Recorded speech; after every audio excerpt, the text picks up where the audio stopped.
Olá, queridos catequizandos. Vamos dar início ao nosso 14º encontro, que está na página 80. Pecar é afastar-se de Deus. Iniciamos o nosso encontro em nome do Pai, do Filho e do Espírito Santo. Amém. Pai nosso que estais no céu, santificado seja o vosso nome. Venha a nós o vosso reino, seja feita a vossa vontade, assim na terra como no céu. O pão nosso de cada dia nos dai hoje. Perdoai as nossas ofensas, assim como nós perdoamos a quem nos tem ofendido. E não nos deixeis cair em tentação, mas livrai-nos do mal. Amém. Glória ao Pai, ao Filho e ao Espírito Santo, como era no princípio, agora e sempre. Amém. Em nome do Pai, do Filho e do Espírito Santo. Amém.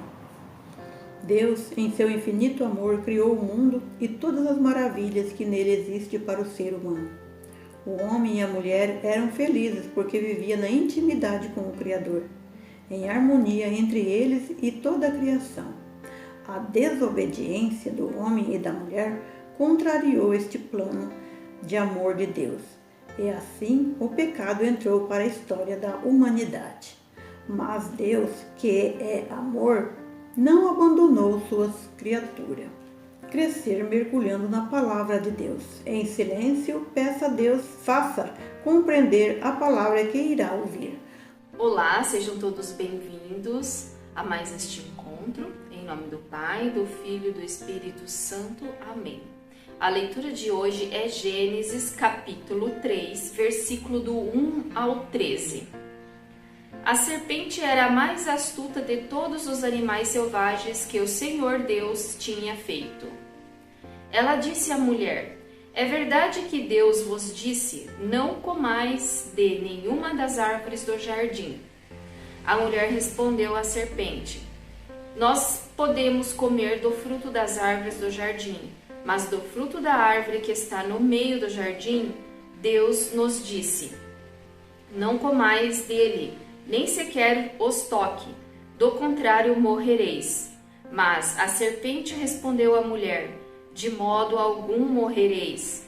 Pelo contrário, Deus sabe que no dia em que comerdes das árvores, vossos olhos se abrirão e sereis como Deus, conhecedores do bem e do mal. A mulher viu que seria bom comer da árvore, pois era atraente para os olhos e desejava para obter conhecimento. Colheu o fruto, comeu dele e o deu ao marido a seu lado, que também comeu. Então os olhos de ambos se abriram, e como reparassem que estavam nus, teceram para si tangas com folhas de figueira. Quando ouviram o ruído do Senhor Deus, que passeava pelo jardim à brisa da tarde, o homem e a mulher esconderam-se do Senhor Deus no meio das árvores do jardim. Mas o Senhor Deus chamou o homem e perguntou: onde estás? Ele respondeu: ouvi teu ruído no jardim.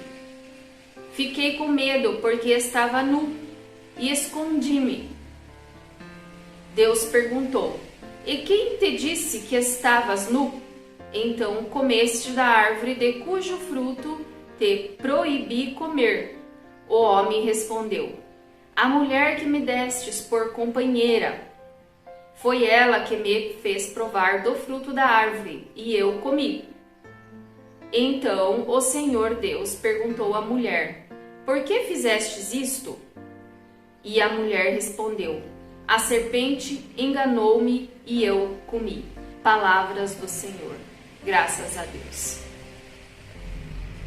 A palavra nos mostra que a serpente é mentirosa.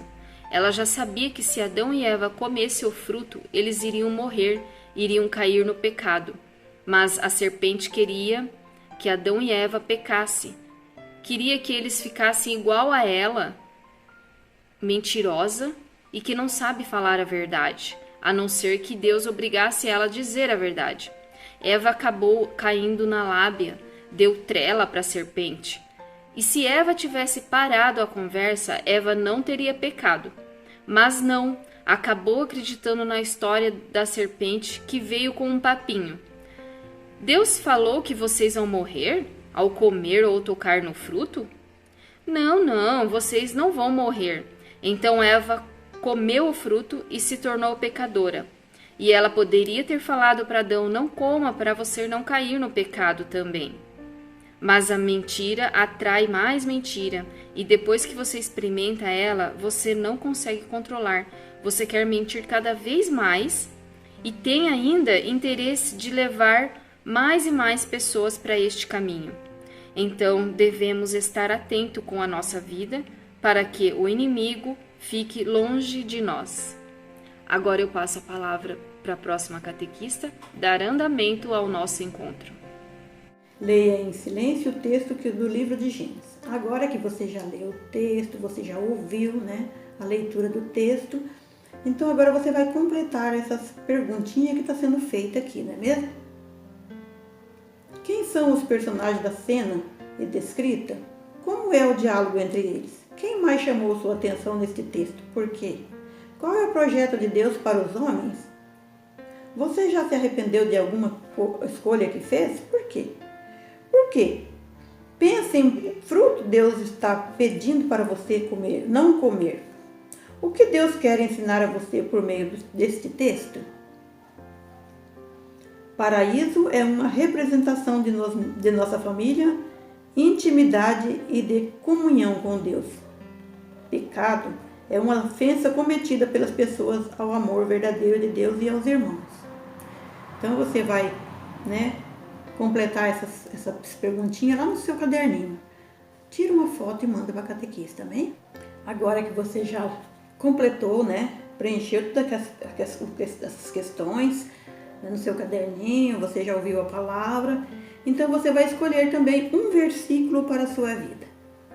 Escolha o versículo, coloque o número do seu versículo, escreva como tarefinha, manda para a catequista, amém? Agora, crie um momento de intimidade com Deus.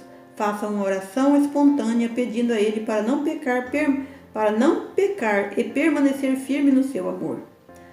Fique mais um pouco em silêncio e conclua sua oração dizendo: então aqui você vai fazer uma oração para completar essa que já está feita aqui. Essa daqui é só o final da sua oração. Você começa ela, uma oração espontânea, e termina dizendo: Senhor, quero acolher vossa proposta de amor.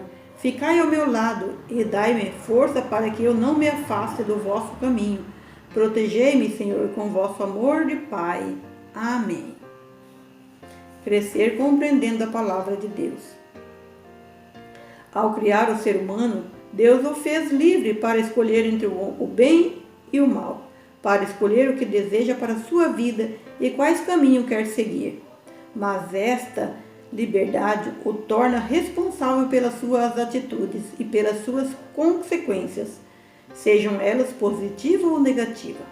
No texto do livro de Gênesis, vemos Adão e Eva fazendo uma escolha errada e por isso são afastados da intimidade com Deus.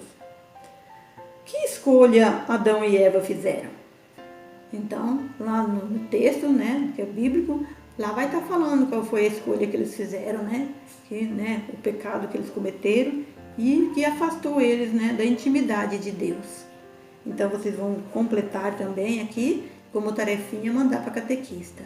Então vamos lá para a página 82 do nosso livro.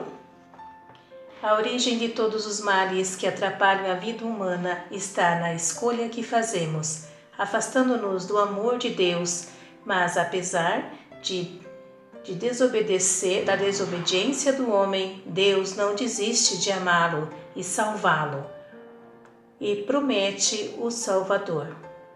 Procure na sua Bíblia e copie a passagem em que Deus faz esta promessa. Você vai procurar lá em Gênesis, capítulo 3, versículo 15, e você vai colocar aqui como tarefa de casa. Viagem de Gulliver, obra de Jonathan Smith, escrita em 1726, é uma das histórias mais conhecidas da literatura infantil e foi exibida no cinema em 2010. É bem conhecida a cena em que Gulliver é amarrado pelos Liliputianos, um povo de estatura bem pequena. Acordado aos Liliputianos, não tinha nenhum poder sobre Gulliver, mas quando ele dormia, conseguiu amarrá-lo sem dificuldades com inúmeros fios até ficar totalmente imobilizado. Nós já conhecemos a história de Gulliver, né? Muitos já assistiram, né? E aqui está relatando que quando Gulliver, ele era um gigante perto daquele povo pequeno que amarrou. Por que eles conseguiram amarrar Gulliver? Porque ele estava dormindo, ele estava desacordado.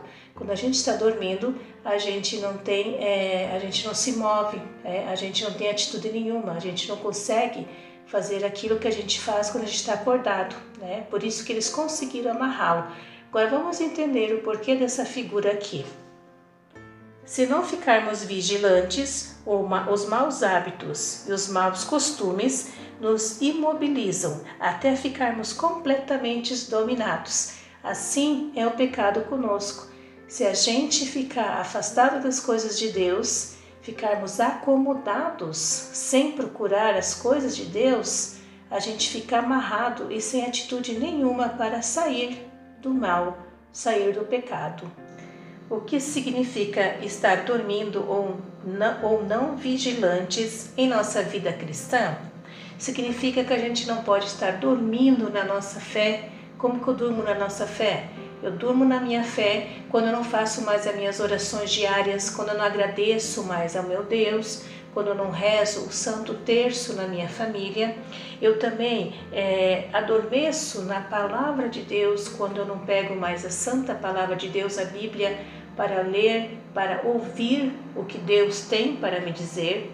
Eu adormeço também quando eu não tenho mais comunhão com Deus, na Santa Sagrada Missa, a comunhão na Santa Eucaristia com Deus. Nós devemos sempre estar fervorosos, nós temos que estar sempre fortes e firmes na nossa fé com Cristo, para que sim, o pecado nunca chegue perto de nós. E se chegar, nós estamos tão fervorosos e tão unidos na graça de Deus que Cristo mesmo vai afastar o pecado de nós, porque nós temos a decisão que estamos juntos de Cristo.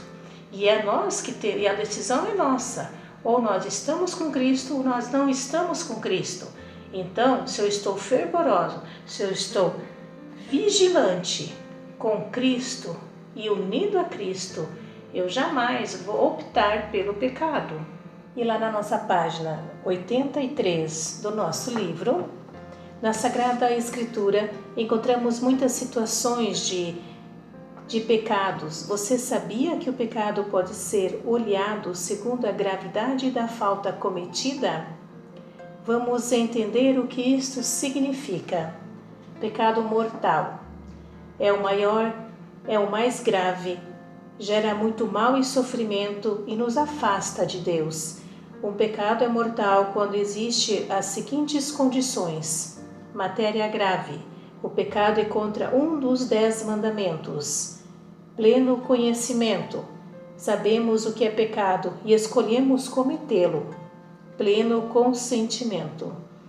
É uma escolha pessoal. Ninguém nos obriga. Para que o pecado mortal seja perdoado, são necessários uma nova iniciativa de misericórdia de Deus e uma conversão sincera de quem comete a falta grave. Isso encontramos no sacramento da reconciliação, a confissão do pecado ao Padre. Então, um dos exemplos que a gente pode dar do pecado mortal é que o que é um pecado mortal? É tudo aquilo que nos afasta definitivamente de Deus, né? É aquilo que nos tira da graça de Deus. Por isso que todo aquele que comete um pecado gravíssimo, um pecado mortal, ele é expulso de Deus do coração dele. Então, no coração dele, ele mesmo expulsa Deus, porque Deus não sai do nosso coração. Mesmo nós fazendo pecados, Deus permanece conosco, mas é nós mesmos que afastamos Deus de nós com o nosso pecado. Uns exemplos que a gente coloca aqui como pecado mortal é tirar a vida do próximo, o adultério, pecado contra o Espírito Santo. Qual é o pecado contra o Espírito Santo, catequista?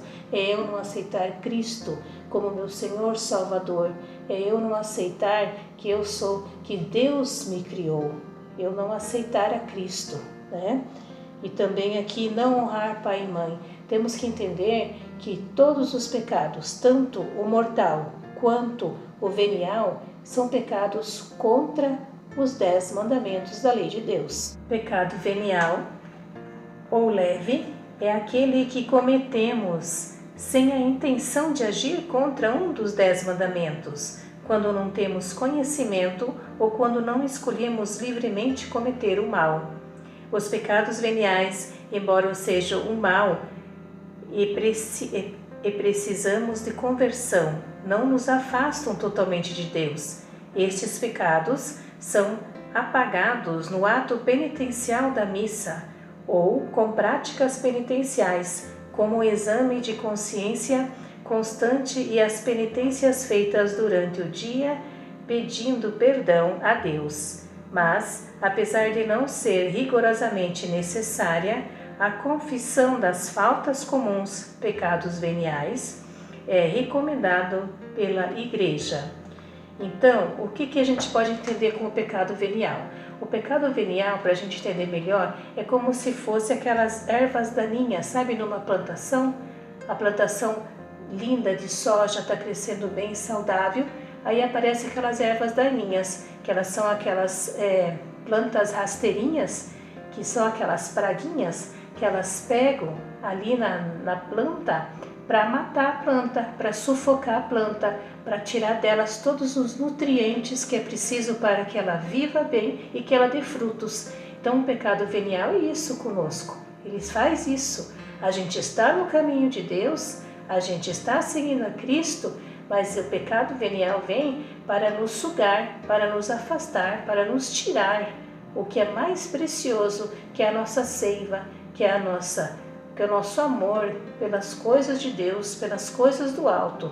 Então, o que acontece como nós como um bom agricultor, a gente precisa sempre limpar o nosso coração contra essas ervas daninhas, contra esses pecados que a gente faz e a gente nem percebe durante o nosso dia a dia, como uma inveja, como também os ciúmes, os julgamentos leves, né? Contra a vaidade, a ira, a preguiça, tudo isso são pecados veniais e a gente precisa limpar nosso coração para ter comunhão com Cristo. Entender também que todos os pecados, tanto o mortal quanto o venial, são contra todos os 10 mandamentos da lei de Deus. E aqui na página 83 nós temos uma tarefinha. Converse em grupos, você vai conversar com a família daí. Nas notícias dessa semana, você percebeu sinais de pecado em alguma situação? Quais são? Você diria que esses pecados que observou são veniais ou mortais? Então você vai fazer essa tarefinha aqui no caderno. E vamos agora lá para a nossa página 84 do livro. Reúna sua família e conte sobre o que aprendeu neste encontro e convide cada pessoa da família a refletir, escolher como podem ajudar as outras para que não se afastem de Deus e do seu plano de amor para conosco. Escreva o que escolheram fazer para juntos permanecermos unidos a Deus, uma tarefa também. Então vamos para a nossa oração final. Vamos fazer uma oração de súplica a Deus para permanecermos fiéis à vontade de não cairmos na tentação do pecado. Após cada prece, diremos juntos: Senhor, ouvi nossos pedidos e vinde em nosso auxílio, para que tenhamos a graça de não pecar e permanecermos em vosso amor. Senhor, ouvi-nos nosso pedido e vinde em nosso auxílio, para que possamos seguir vossos ensinamentos e afastar de nós o egoísmo. Senhor, ouvi-nos nosso pedido e vinde em nosso auxílio, para que sejamos guiados a reconhecer as necessidades de todas as pessoas. Senhor, ouvi nossos pedidos e vinde em nosso auxílio, para que sejamos instrumentos de amor, acolhendo e praticando a vossa palavra. Senhor, ouvi nossos pedidos e vinde em nosso auxílio. Que o Senhor Deus do amor cuide de cada um de nós e nos abençoe. Em nome do Pai, do Filho e do Espírito Santo. Amém. Tenham todos uma abençoada semana. Ficamos na paz do nosso Senhor Jesus Cristo e no amor de Maria, e até o próximo encontro.